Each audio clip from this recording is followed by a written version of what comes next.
Assalamualaikum dan salam sejahtera. Terima kasih kepada Dr. Idris selaku pensyarah bagi subjek SCCA J2073 Perhubungan Awam dan rakan-rakan sekalian.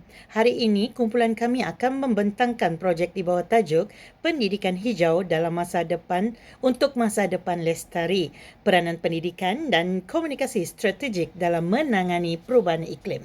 Tajuk ini kami telah memilih kerana perubahan iklim merupakan isu global yang semakin kritikal dan memberi kesan secara langsung kepada kehidupan kita manusia. Justru pendidikan dan komunikasi yang sistematik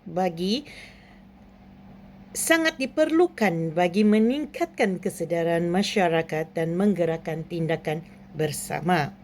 Dalam projek ini, kami mengaitkan program kami dengan Matlamat Pembangunan Mampan SDG 13 iaitu Climate Action yang menekankan keperluan untuk mengambil tindakan segera terhadap perubahan iklim. SDG 13 bukan sekadar slogan, tetapi gesaan supaya masyarakat bertindak dalam mencegah kenaikan suhu bumi, mengurangkan pelepasan karbon serta memupuk budaya cinta alam sekitar. Bagi menyokong matlamat ini, kami memilih indikator 13.3 iaitu meningkatkan pendidikan, kesedaran dan keupayaan masyarakat dalam usaha mitigasi dan adaptasi perubahan iklim. Indikator ini berkait rapat dengan program kami yang memberikan pendedahan kepada para peserta tentang isu perubahan iklim, punca, kesan serta tindakan yang boleh dilakukan sama ada di peringkat individu maupun komuniti. Secara ringkasnya, melalui indikator ini kami berusaha untuk memastikan masyarakat bukan sahaja tahu apa itu perubahan iklim, namun tetapi faham, sedar dan mampu bertindak. Ini termasuk melalui ceramah, sesi jawab-jawab dan bahan kesedaran yang disampaikan kepada para peserta.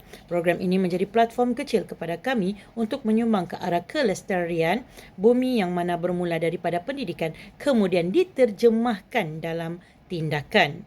Dengan itu, kami percaya bahawa usaha pada skala kecil sekalipun berpotensi membawa perubahan besar jika dilakukan berterusan. Baik, kita teruskan kepada latar belakang program. Perkembangan semasa menunjukkan bahawa isu perubahan iklim kini berada pada tahap yang semakin membimbangkan. Kita dapat lihat peningkatan suhu global, kejadian banjir besar, kemarau panjang malah fenomena cuaca ekstrim yang sering berlaku bukan sahaja di peringkat dunia tetapi juga di Malaysia. Situasi ini memberi kesan langsung kepada kehidupan manusia termasuk keselamatan kesihatan, sumber air, pertanian dan kestabilan ekonomi.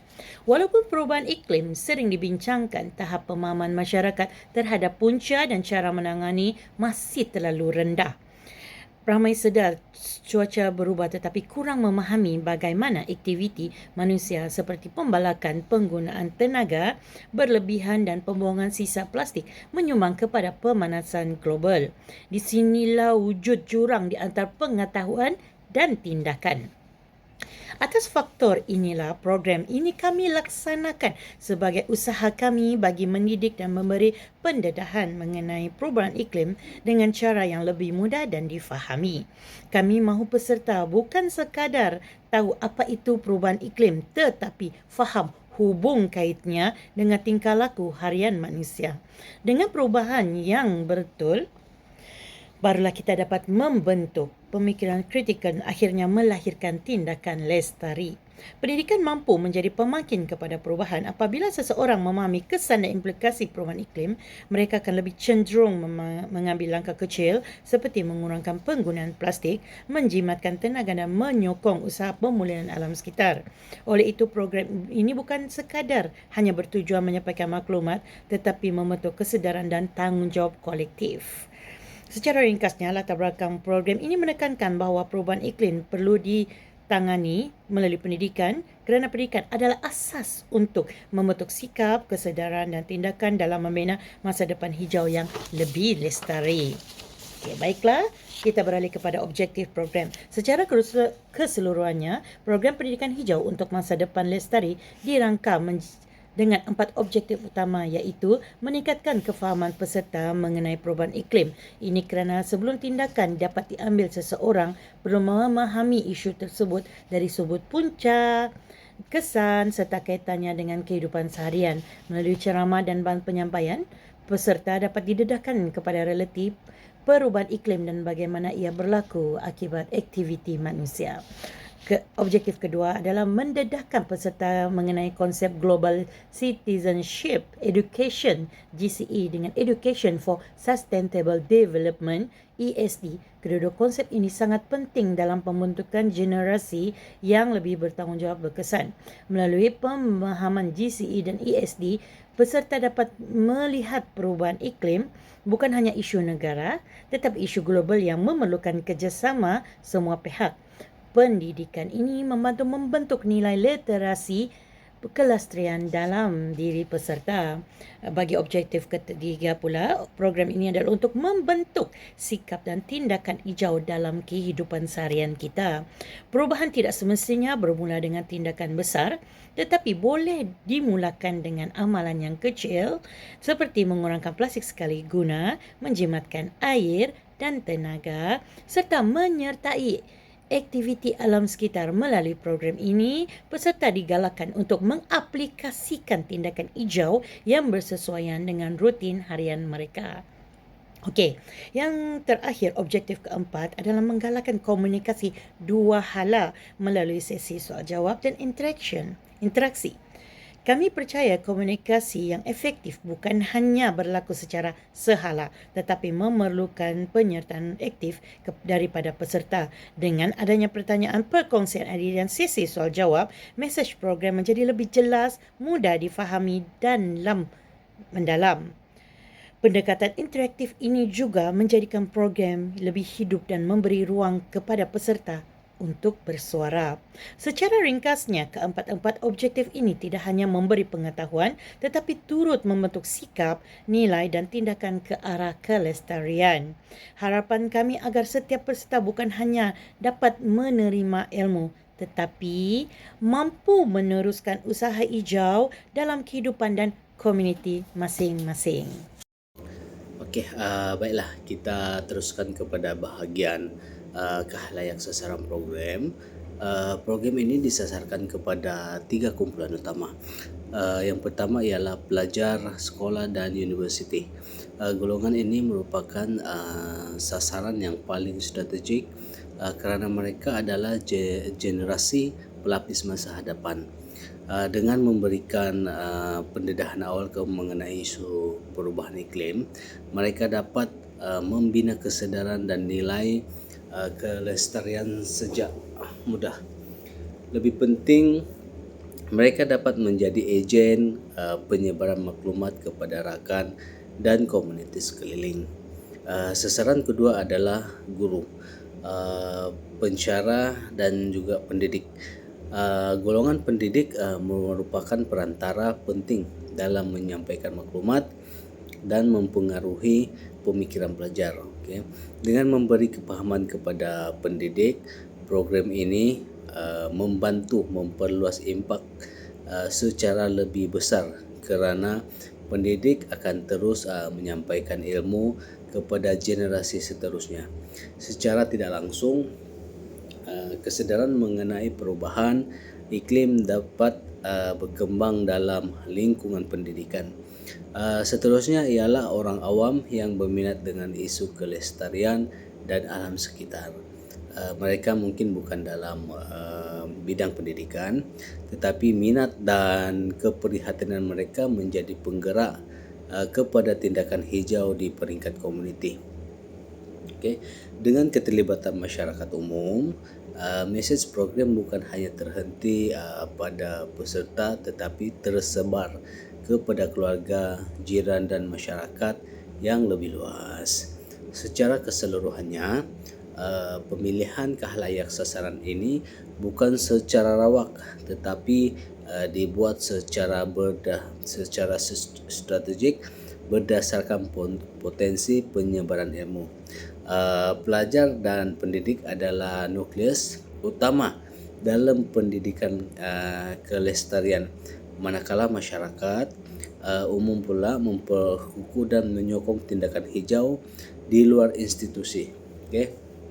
Apabila ketiga-tiga kumpulan ini bergerak bersama, usaha menangani perubahan iklim menjadi lebih eksklusif dan berimpak. Baik, seterusnya kita masuk ke bahagian keberkesanan perkakasan perhubungan awam atau PR yang digunakan dalam program kami. Dalam penganjuran program ini kami mengaplikasikan model komunikasi two-way symmetrical oleh Grunig dan Han pada 1984. Model ini menekankan komunikasi dua hala yang seimbang antara penganjur dan peserta. Ini bermaksud komunikasi bukan berlaku secara sahala ataupun hanya memberi maklumat, tetapi memberi ruang kepada peserta untuk memberi respon, bertanya soalan dan berkongsi pandangan. Dari sudut perkakasan PR, kami menggunakan beberapa pendekatan utama untuk menyampaikan mesej program. Antaranya ialah promosi digital melalui WhatsApp, Telegram dan juga poster infografik. Yang menariknya, penyertaan dengan cepat dan luas tanpa kos yang tinggi. Selain itu, kami menggunakan platform Zoom untuk pelaksanaan ceramah. Penggunaan platform digital ini menjadi program lebih fleksibel dan mudah diakses oleh peserta. Semasa program berlangsung, kami menekankan kaedah penyampaian interaktif. Ceramah tidak hanya berbentuk one way communication, tetapi diselitkan dengan sesi soal jawab, perkongsian pengalaman dan perbincangan ringkas agar peserta merasa terlibat dan tidak fasih. Kaedah ini juga membantu meningkatkan tahap pemahaman kerana peserta dapat bertanya terus jika terdapat kekeliruan. Di akhir program, kami turut mengedarkan borang penilaian online bagi mendapatkan maklum balas peserta mengenai keberkesanan penganjuran dan menyampaikan mesej. Ini juga merupakan salah satu PR yang penting untuk mengukur impak program serta penambahbaikan pada masa akan datang. Secara keseluruhannya, keberkesanan perkakasan PR dalam program ini dapat melihat melalui respon positif dan penglibatan aktif peserta. Apabila komunikasi berjalan dua hala, mesej lebih mudah diterima, difahami dan seterusnya mendorong tindakan. Hal ini membuktikan bahawa penggunaan PR yang tepat mampu menjadikan program lebih berimpak, mesra audiens dan mencapai objektif kesedaran perubahan iklim. Baik, untuk bahagian terakhir iaitu penilaian program. Bagi menilai keberkesanan program pendidikan hijau untuk masa depan lestari, kami menjalankan penilaian menggunakan borang soal selidik atas talian yang diedarkan kepada semua peserta selepas program tamat. Kaedah ini dipilih kerana ia lebih mudah diakses, cepat dikumpul dan sesuai digunakan untuk program atas talian. Dalam borang soal selidik tersebut, peserta diminta menjawab soalan berkaitan tahap kefahaman mereka terhadap perubahan iklim, penerimaan mereka terhadap pengisian ceramah serta keberkesanan kaedah pengumpulan yang digunakan. Ruang komen terbuka kepada semua yang disediakan untuk peserta memberi cadangan atau memberi maklum balas tambahan terhadap ceramah yang diberi. Atas penilaian menunjukkan bahawa program ini telah berjaya mencapai objektif utama. Peserta bukan saja menunjukkan peningkatan pemahaman mengenai perubahan iklim, tetapi juga menyatakan kesedaran untuk mengamalkan tindakan hijau dalam kehidupan harian mereka. Ramai peserta menyatakan mereka lebih peka terhadap penggunaan plastik, pengurangan sisa, dan kepentingan menjimatkan sumber tenaga. Dari segi penyampaian program, maklum balas peserta juga menunjukkan respon positif terhadap pendekatan dua hala yang digunakan. Sesi soal jawab dan interaktif semasa ceramah membantu peserta memahami isu dengan lebih mendalam berbanding ceramah sehala. Ini membuktikan penggunaan model komunikasi simetri dua hala adalah untuk program kesedaran seperti ini. Walau bagaimanapun, terdapat beberapa cadangan penambahbaikan yang diberi oleh peserta. Antaranya termasuk menambahkan tempoh masa ceramah untuk membicarakan lebih mendalam dan melaksanakan program susulan dan projek komuniti yang menggalakkan tindakan selepas program tersebut. Cadangan ini amat berguna untuk meningkatkan keberkesanan program pada masa akan datang. Secara kesimpulan, penilaian program membuktikan bahawa pendekatan pendidikan komuniti digunakan telah berjaya meningkatkan lestari iklim, pembinaan kesedaran, dan mencetuskan minat peserta terhadap amalan kelestarian. Program ini bukan sahaja memberi ilmu tetapi turut menjadi pemangkin kepada perubahan pemikiran dan tindakan yang lebih mendalam terhadap alam sekitar.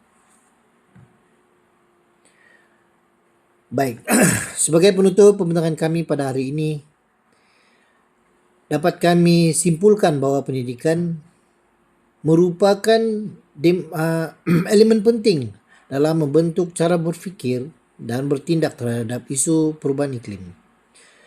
Tanpa pendidikan, masyarakat mungkin sedar tentang perubahan cuaca tetapi tidak memahami punca serta tanggungjawab mereka dalam menangani krisis ini.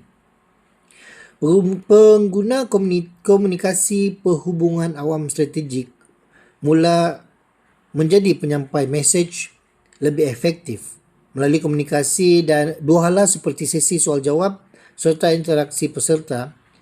Mesej ini bukan sahaja sampai kepada audiens tetapi turut difahami, diterima dan dihayati.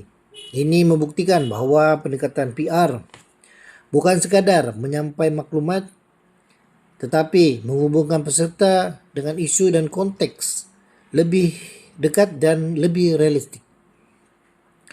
Hasil penilaian program menunjukkan bahawa program ini berjaya meningkatkan kesedaran peserta menangani perubahan iklim serta mendorong mereka untuk mengamalkan tindakan hijau dalam kehidupan. Walau bagaimanapun tindakan itu kecil, namun apabila dilakukan bersama secara konsisten, ianya mampu memberi impak yang besar kepada kesejahteraan bumi. Akhir kata, kami berharap program ini bukan hanya sebagai penamat, tetapi pemula yang lebih banyak untuk usaha hijau pada masa akan datang. Setiap tindakan kecil yang kita lakukan pada hari ini adalah hadiah kepada bumi dan generasi yang akan datang. Terima kasih kerana mendengar pembincangan kami ini dan seterusnya kami sertakan lampiran sebagai rujukan akan datang. Sekian.